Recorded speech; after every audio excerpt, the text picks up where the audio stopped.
My friend Lucy is trekking 30,000 kilometres across the Americas with her dog Wombat. To celebrate the halfway mark, I'm meeting her in Guatemala, and we're going to spend 3 days climbing an erupting volcano, getting as close as we dare to the top. Get out! Get out! Now we don't get hit in the head. Lightning is just constant. Now I've lost it.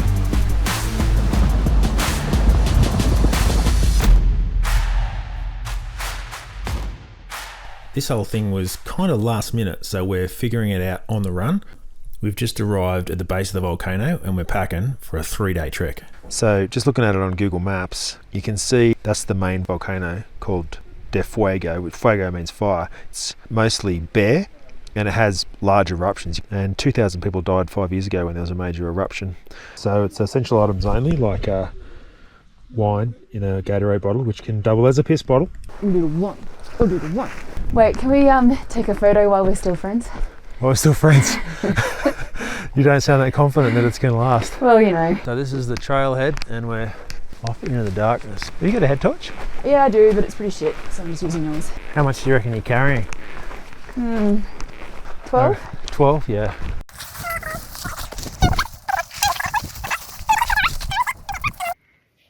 I'm in the pants of someone who starved and battled and like nailed it on the show alone. You're not technically in my pants. I am in your pants. See? What do you mean? I've lost him. Jeez, you get in the guy's pants and they just go all weird on you. I'm married, okay? You are not in my pants. You're in my down pants. I'm in only his because pants. you didn't bring a sleeping bag. Now I've lost it.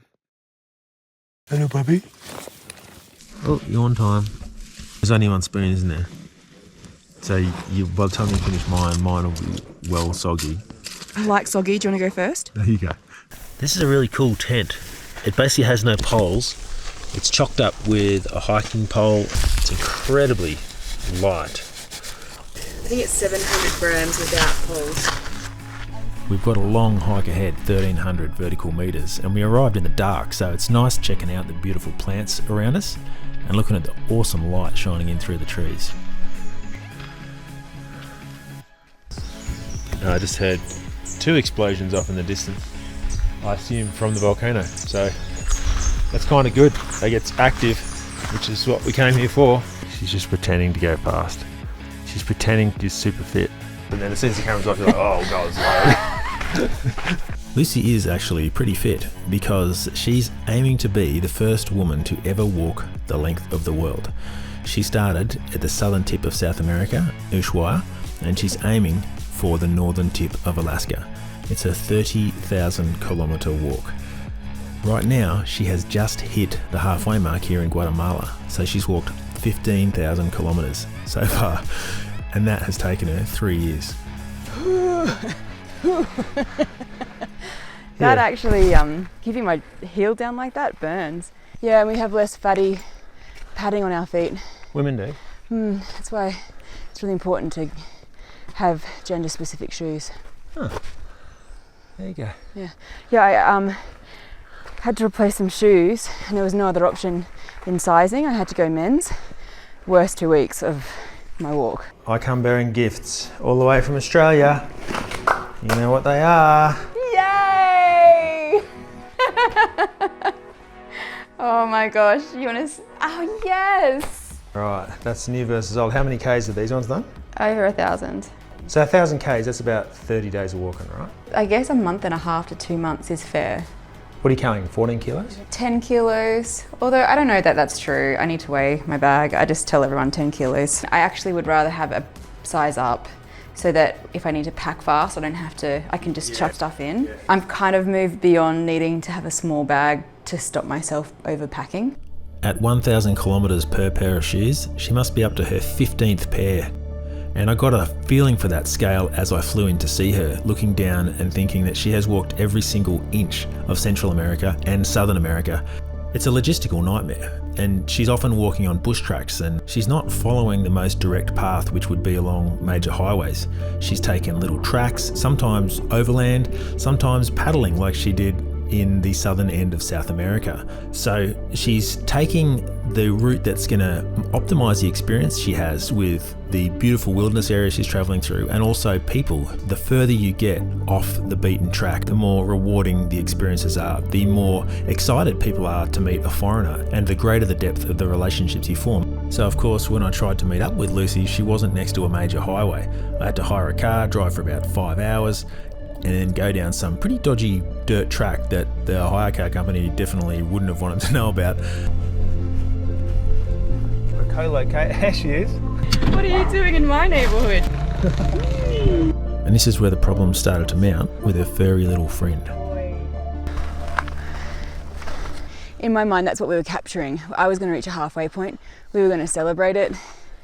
You were going to see a bit of the dinge, a bit of the toughness, like more of a realistic rather than a Hollywood view. So there's plenty of challenges on adventures, and Lucy has had a lot. It was so difficult in the first 12 months that she actually gave up, and luckily another traveller gave her some positive encouragement and she decided to keep going. But knowing it was going to be so tough, she held off for 12 months from getting a dog, which she'd always wanted, but she just wanted to know that she'd at least made the first year. So she looked around and she got a blue heeler, which is an Australian catalogue breed. He carries his own little pack at times. Sometimes he gets lazy and he jumps in the cart if she's crossing a desert. Most of the time she's just carrying a pack on her back, but she does vary the way she moves through the landscape. So these guys are basically best friends, and it was absolutely devastating for her when she had to leave him behind for 2 years because the COVID pandemic hit. She was in Colombia, all the borders closed. She couldn't fly him out because the flights around the world were stopping, and she was lucky enough to get herself on a flight, and she felt she needed to leave the country because there was food shortages and she didn't want to be competing with the locals for food. So 2 years later she came back and picked Wombat up from the friend that was looking after him, and off she went. A recent development with Wombat has been a sore paw, and just as I arrived it was getting worse to the point where he was limping. And basically we spent 2 days driving around all over the place, trying to get him in to see a vet, getting him x-rayed, and thinking initially that it was a fracture in his foot. Oh my god, this is like my worst nightmare. But after confirming with Australian vets, she was confident that it wasn't actually a fracture, but he just needed 3 weeks of rest. So we left him at a care facility. This one's a good one, this one's the bad one. They both are bad. It wasn't just the doggy that needed some first aid. Lucy herself was going deaf. It was affecting her thoughts. She couldn't think straight. So we also went to a doctor and she got that sorted out. So she's feeling happy again now. She can hear. She got her balance back okay. How do you feel? Oh man, I feel like this part of my head is higher than the other side now because it's just so light and empty, and I can hear. Wow. Yeah, we're all good. So it's been a hectic couple of days, and we're looking forward to getting out bush where there's no people around.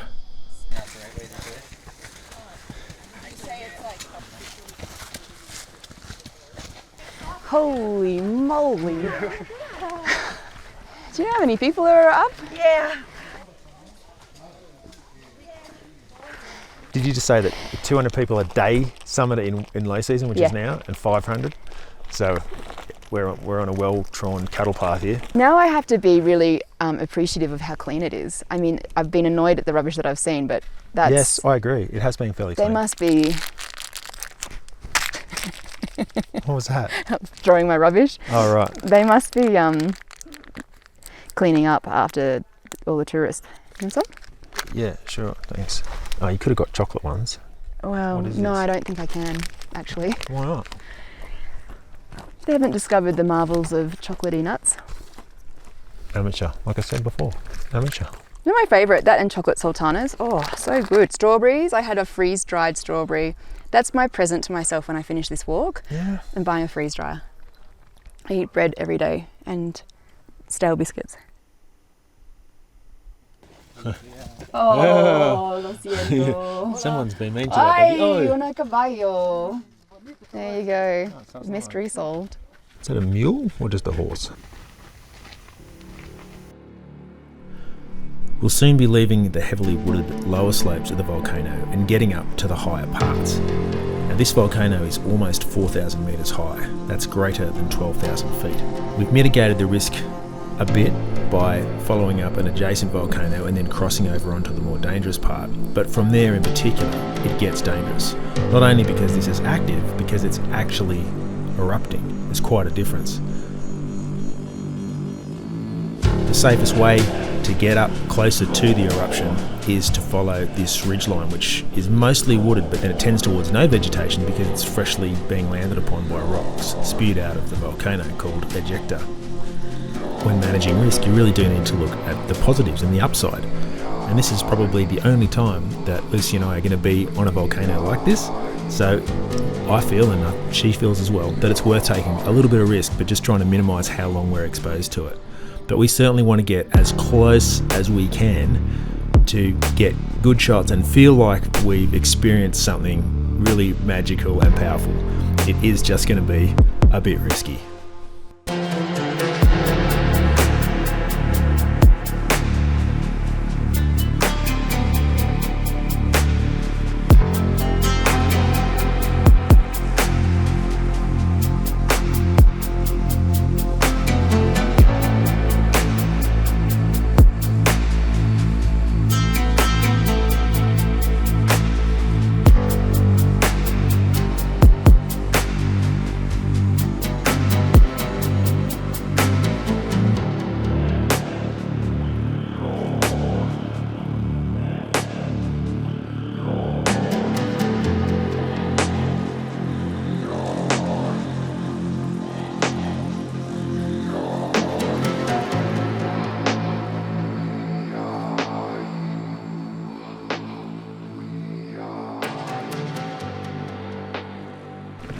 It's rain clouds coming in.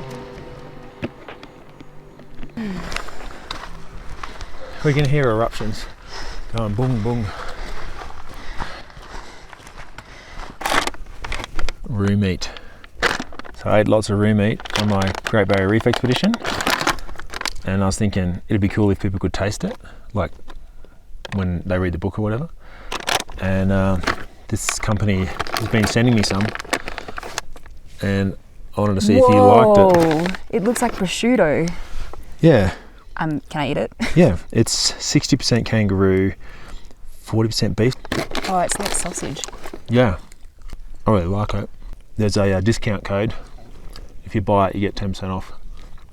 And I get a small commission, which I will greatly appreciate if you happen to like it.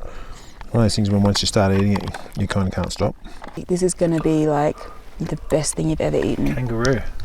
¿Quieres un kangaroo? ¿Quieres comerlo? No habla español. Él no español. No. Yeah.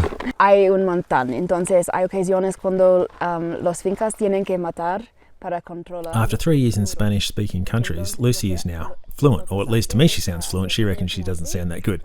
But she can converse with the locals easily wherever she goes. And part of that is her wanting to just make friends and communicate and do the logistics of travel. But a lot of it is also down to her security. She's really good at gathering intel about what might be the threats coming up. And she's used that throughout her journey, in particular places like Colombia, which have a reputation for being very dangerous, and even more so in the Darien Gap in the middle of Panama. This area has no roads and is extremely dangerous to move through. Most people bypass it, but Lucy couldn't because she wanted to walk the whole thing. And she managed to convince a military group to escort her through. Being able to pull things like that off free of charge purely comes down to the way that she respects other people, she listens to them, and when they listen to her, they realise, wow, she's doing something amazing, and they generally bend over backwards to try and help her out. El lagarto es como un cocodrilo pequeño. Oh! Sí, es como un cocodrilo pequeño. Well, I got that wrong. Okay, it's a type of... Pensé que era gato. Is it? No. It's a type of crocodile, but they're still endangered.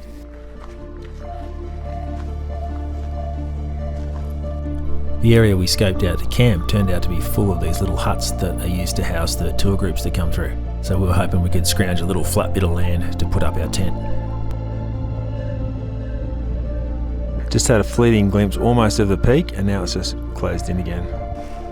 Alright, so we got to this, these are basically camps. We got told can't camp there, but anyway, there's these hammocks here.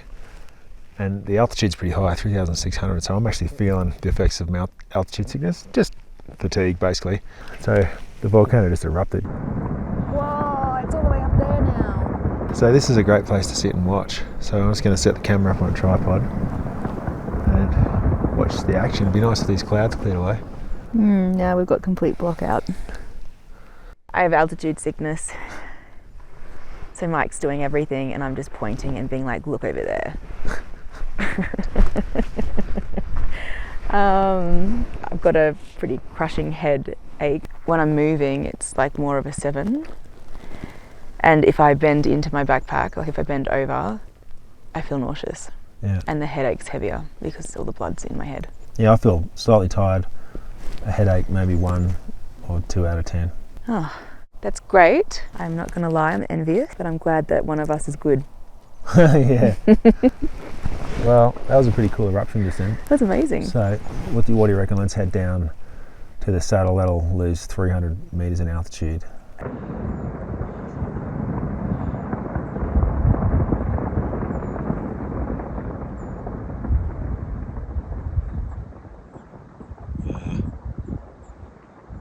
We are now just setting off and we're going to hike up this ridge line here to about there and hopefully not get too close because it's dangerous. Yeah, the guy was saying before that where you can see that trail just there, you're not meant to go past it, you're only meant to get to the top, because anything beyond that is nuts. Now, Mike's pack and I'm carrying a whole lot of nothing. Snacks? Snacks, yeah. Good. Shiwi? There. Up there, right. There's my shiwi, just in case I need it. Right. All right, cool. Let's get out of Is here. that zipped up? Yes. Cool. All right, we've set this tent up for when we get back late at night, whenever that is. Hopefully still alive, without head injury. Have you got a first aid kit? Yes. Good one. Always.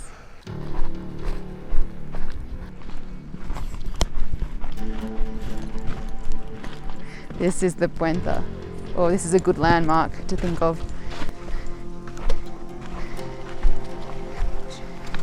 I feel like it's about to white out completely any second. There's a good chance we're going to walk for the next 3 hours and it'll be all for nothing. Just had a big boom through the clouds. Listen.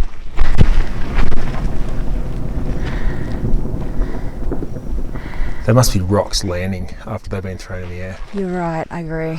That's the danger, hey, getting hit by an ejector in the head.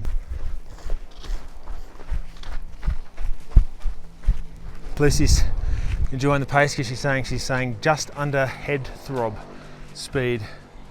And I kind of feel the same thing in my own head. Yeah, pull your phone out. Oh, we're getting closer. Wow. It's a different perspective looking up, like it's really quite an upward look. Yeah. Which means that the ejector has got quite a downward trajectory. It's incredible, right? Yeah. Tell you what, I hope we don't get hit in the head. Okay. This is the summit ridge. Yay, yay, yay. Oh yeah.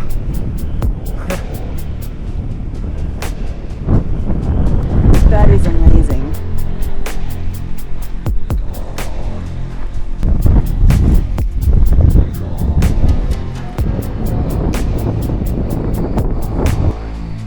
Yeah, look at that. Oh, wow. Look. We kept thinking it would cloud over completely, so Lucy set off towards the summit and I wanted to get a shot of her and hopefully jag it, so we got an eruption with her in the foreground. It's a shame Wombat couldn't be here, but this doggy must have sensed that a doggy was needed, so he was happy to go and stand in. Well, hi. Hi.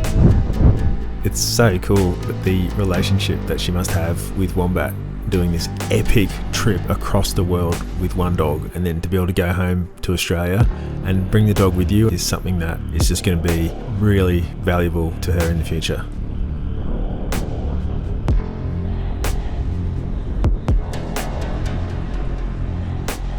Behind me is the Volcán de Fuego, and it's a really active volcano. It's been erupting a lot today, and just the most incredible view behind me. It's just been such a great experience. Look at this. Honestly, I mean, over here is my friend Mike, just there in the distance. And behind him is another volcano. But how wild is it? Unbelievable. So it was my turn to walk towards the eruption and kind of figure out on the run how close I was willing to go. And this is where my gut feel started to tell me this is risky. Now, it didn't necessarily look too risky, but my gut was saying, hey, be careful here. Like, I've studied geology at uni. I've heard of plenty of volcanologists who've died. You know, New Zealand recently, there was a tragedy, and I'd seen some eruptions just in this day that had been pretty big, and rocks had been landing possibly where I was now. So my gut was just saying, whoa, whoa, whoa. And it was pretty much right. I've got to be honest, this feels dangerous. It's right there, and I can see like that. F***ing hell. It's like rocks.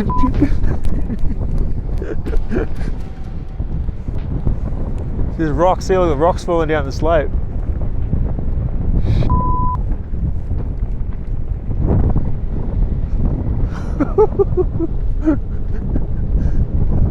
Don't tell me that f***ing thing's not on. F***ing GoPros.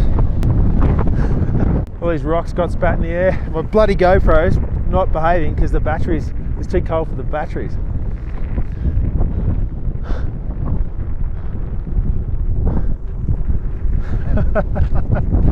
Man, I got great footage of you. Yeah.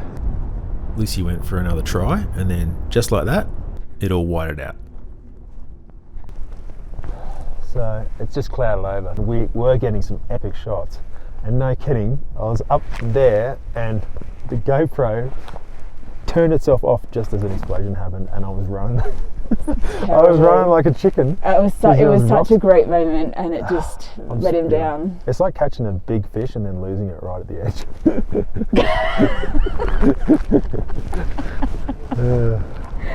I reckon we may as well bail. I think so. I think we're done here. The whiteout was a precursor to an epic thunderstorm that was descending on the volcano, and we ended up in a real race to see if we could get back before it hit. Big bolt of lightning just went.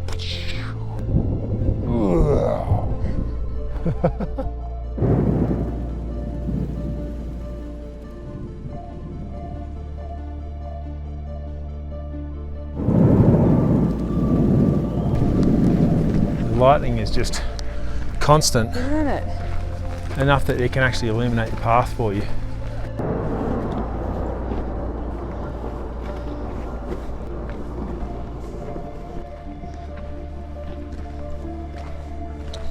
I've just been walking through the dark for an hour through the whiteout. Thunderstorm ever present in the background, and we made it back to the tent. It's good. In one piece, even though it was only half made. Just as we got inside the tent, it's starting to rain. That is excellent timing. Sounds like a bit of hail too.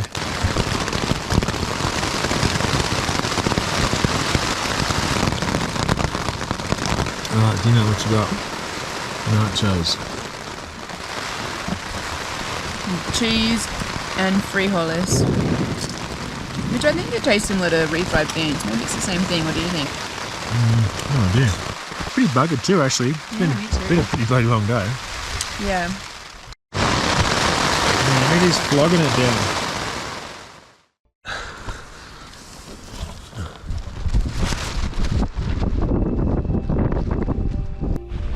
Oh man, we're gonna just keep feeling better and better as we go down because there'll be more and more air.